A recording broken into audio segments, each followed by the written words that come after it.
he asked the strategy to use. Should I focus on creating videos on keyword-based videos with low competition, high to mid search results?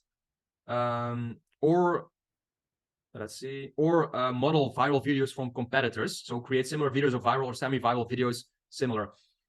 So we discussed this a lot in previous coaching calls too. First of all, I would think about your channel that you are making. Is it based on people searching actively for it on YouTube or not? Because yes, vidIQ can be nice to see the search volume in a niche, and it can show you like the potential market reach. But if no one is going to search for your channel's videos, then focusing on only SEO will not help you. But it is always important to do SEO or like some form of SEO, so that if you have a channel and your competitor channel, that YouTube can link your channels by focus on SEO. So if you feed YouTube SEO, the algorithm will understand what your channel is about, and then they can link it to another channel and basically push it in the suggested content of that other channel.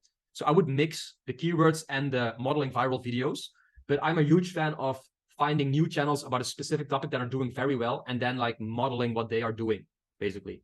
So yeah, mix it up, but just do some vidIQ searches and see if it's not too high competition and if the search volume makes sense. But don't base your whole decision on only vidIQ, because there's so many video topics and niches that are based on search and browse views and not on search volume alone. So really mix this up a little bit. So maybe you could say, I'm going to make 15 videos, focus 7 of them a little bit on keywords, and then 7 of them more on like a broader appeal and not just keywords.